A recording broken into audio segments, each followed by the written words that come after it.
If your eyes are the windows to your soul, and your glasses are the windows to your eyes, then it's pretty important to find your perfect frames. That's why at Warby Parker, we've made shopping for eyewear as easy and fun as can be. Peruse endless styles in our stores, or use our app to virtually try on frames and get personalized recommendations. To find your next favorite pair of glasses, sunglasses, or contact lenses, or to locate your nearest Warby Parker store, head over to warbyparker.com. That's warbyparker.com. Bonjour, ici Patrick Pierrat. Ce bulletin audio Info-Bref Matin vous est offert par le détecteur de rumeurs de l'agence Science Presse. Voici l'essentiel des nouvelles en ce mardi 28 avril. Le gouvernement Carney veut créer le premier fonds souverain canadien. Mark Carney a présenté un nouveau fonds d'investissement qui permettrait de financer de grands projets au Canada dans des secteurs clés comme l'énergie, les minéraux critiques, l'agriculture et les infrastructures. Ce serait un fonds qu'on appelle souverain. Ce type de fonds, qui est contrôlé par le gouvernement d'un État, existe déjà dans plusieurs pays du monde, dont la Norvège et Singapour. Habituellement, ce type de fonds investit à l'international. Le gouvernement fédéral prévoit de verser dans le nouveau fonds une contribution initiale de 25 milliards de dollars. Le secteur privé et les particuliers pourraient aussi y contribuer. Le Canada pourrait collaborer avec d'autres pays pour concevoir un nouvel avion de chasse. Le gouvernement fédéral réexamine depuis plus d'un an le projet d'achat de 72 avions de chasse américains. Or, David McGuinty, ministre fédéral de la Défense, a indiqué hier devant un comité sénatorial qu'Ottawa pourrait acquérir des avions de chasse auprès d'autres pays. Selon l'agence La Presse canadienne, il a précisé qu'Ottawa envisage de se joindre à un programme dirigé par le Japon, le Royaume-Uni et l'Italie. Ce programme vise à développer un avion de chasse dit de 6e génération. Des modèles d'avions de ce type sont en cours de développement dans plusieurs pays. Christine Fréchette a rencontré le ministre américain du Commerce international. La première ministre s'est entretenue à Washington avec Jamieson Greer, principal négociateur américain de la future révision de l'accord Canada-États-Unis-Mexique.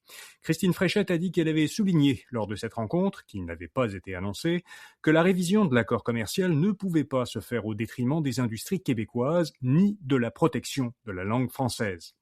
Elle a ensuite rencontré des représentants américains de plusieurs secteurs industriels, dont les présidents des associations américaines de l'aluminium et des concessionnaires de bois et de matériaux de construction. Alexandre Boulris quitte le NPD pour rejoindre Québec solidaire. Le député fédéral a annoncé qu'il sera candidat à l'investiture de Québec solidaire dans la circonscription de Gouin, à Montréal. Gabriel Nadeau-Dubois, ancien porte-parole solidaire, ne se représentera pas dans cette circonscription. Après avoir passé 15 ans à la Chambre des communes, Alexandre Boulris qualifie son arrivée à Québec solidaire de retour à la maison. Il s'était en effet présenté pour la première fois en 2003 dans une circonscription provinciale pour l'Union des forces progressistes, qui est devenue par la suite Québec solidaire.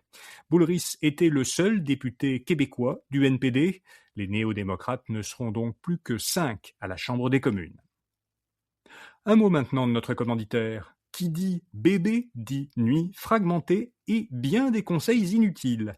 Le dernier épisode du balado Le détecteur de rumeurs départage le vrai du faux sur les méthodes d'apprentissage au sommeil, le cododo et autres astuces pour aider bébé à mieux dormir.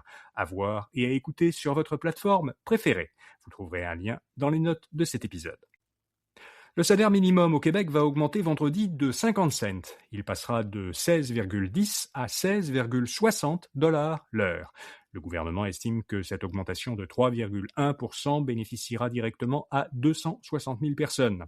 Pour les employés à pourboire, le salaire horaire minimum augmente de 40 cents. Il passe à 13,30 $ l'heure.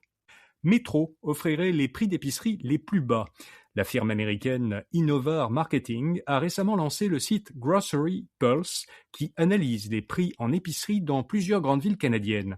Le site compare les prix d'un panier de 50 produits. À Montréal et à Québec, Metro est la chaîne où, selon ce site, le panier d'épicerie coûte en moyenne le moins cher, soit environ 230 $. Le reste du classement, qui inclut les enseignes Maxi, Provigo et IGA, diffère selon la ville. Un important fabricant québécois de meubles va fermer en raison des barrières tarifaires. Meubles South Shore de Sainte-Croix, dans Chaudière-Appalaches, a annoncé qu'il cessera ses activités. Il les juge désormais intenables en raison des tarifs américains qui augmentent ses coûts de production et de la concurrence de produits provenant d'Asie qui le force à baisser ses prix de vente. Fondée il y a 86 ans, l'entreprise va progressivement fermer au cours des prochaines semaines ses usines de Sainte-Croix et de Coaticook, en Estrie. 126 personnes perdront leur emploi. OpenAI se détache un peu de Microsoft. Jusqu'ici, OpenAI était tenu de vendre ses modèles par l'intermédiaire de la plateforme infonuagique Azure de Microsoft. Cette exclusivité commerciale vient de prendre fin. OpenAI pourra donc désormais conclure des ententes similaires avec des concurrents de Microsoft, comme Amazon et Google. En parallèle, Microsoft cesse de partager avec OpenAI ses revenus générés en vendant l'accès au modèle d'OpenAI via Azure. OpenAI va de son côté continuer jusqu'en 2030 à verser une part de ses revenus globaux à Microsoft. Voilà, vous savez l'essentiel. Tout de suite après ce bulletin de nouvelles matinales, vous trouverez dans le flux de ce balado un épisode éclairage affaires. On y parle des graves difficultés que rencontrent actuellement beaucoup d'entreprises manufacturières québécoises et canadiennes à cause de la guerre tarifaire déclenchée par le gouvernement américain. Notre collaborateur Alexandre Vézina nous explique qu'il ne s'agit pas d'une guerre de prix, mais plutôt d'une stratégie protectionniste qui commence à avoir des conséquences très néfastes pour notre industrie, ce qui illustre l'annonce de la fermeture de meubles South Shore dont je vous parlais il y a 1 minute. Bonne journée et à demain matin. At Pepco, we know that rising energy costs are putting real pressure on families and businesses across D.C.